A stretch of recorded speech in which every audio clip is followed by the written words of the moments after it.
నిన్న పేపర్‌లో 3,00,000 ఇల్లు అని అడ్వర్టైజ్‌మెంట్ ఇచ్చినప్పుడే నేను అనుమానం వ్యక్తం చేసి ఇదేదో గందరగోళంగా ఉంది అన్నటువంటిది. ఇప్పుడు జగన్ దాని మీదన ఘాటైన స్పందన చెప్పుకొచ్చారు. చంద్రబాబు గారు మీ కథ, స్క్రీన్ ప్లే, దర్శకత్వంలో విజయవంతంగా నడుస్తున్న క్రెడిట్ చోరీ స్కీమ్ చాలా బాగుంది.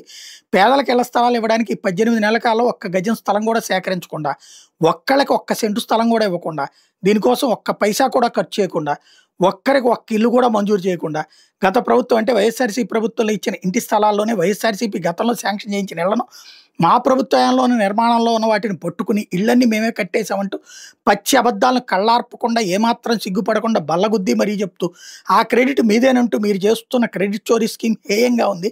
ఇతరుల కష్టాన్ని తన గొప్పతనంగా చెప్పుకునేవాడు నాయకుడు కాదు, నాటకాల రాయుడు అంటారు. మీరు ప్రారంభించామని చెప్పుకుంటున్న 3,92,000 ఇళ్లలో ఒక్క ఇంటి పట్టా కూడా మీరు ఇవ్వలేదు, ఒక్క ఇల్లు కూడా మంజూరు చేయించలేదు. ఆ 3,92,000 ఇళ్లలో 1,40,010 ఇళ్ళు మా హయాంలోనే పూర్తయ్యే దశలో ఉన్నవే. మరో 87,380 ఇళ్ళు స్లాబ్ లెవెల్ వరకు మా హయాంలోనే కట్టించినవే. స్లాబ్ కంటే కింద స్థాయిలో మరో 66,845 ఇళ్ళు మా హయాంలో నిర్మాణంలో ఉన్నవే. ఇవి కాక అక్టోబర్ 12, 2023 ఒకేసారి 7,43,396 ఇళ్లలో ఒకే రోజు గృహప్రవేశాలతో మా ప్రభుత్వం చరిత్ర సృష్టించింది.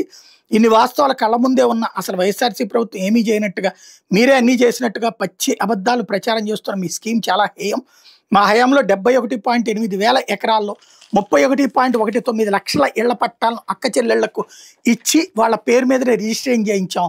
21.75 లక్షల ఇళ్లను శాంక్షన్ చేయించి కోవిడ్ లాంటి మహమ్మారి ద్వారా తలెత్తిన సంక్షోభాన్ని ఎదుర్కొంటూ 9 లక్షలకు పైగా ఇళ్లను మా హయాంలోనే పూర్తి చేసిన, అన్నీ మీరే చేశారన్నట్టుగా మీరు చెప్పడమే కాకుండా మీ ఎల్లో మీడియా ద్వారా ప్రచారం చేయించుకుని ఆ క్రెడిట్ కొట్టేయాలనుకున్న మీ స్కీమ్ చాలా హేయం. ఎన్సీఎన్బీ చంద్రబాబు గారు, మేము 31.19 లక్షల ఇళ్ల పట్టాలను ఇచ్చి అందులో 21.75 లక్షల ఇళ్ళు శాంక్షన్ చేయించి కట్టడం మొదలుపెట్టాం.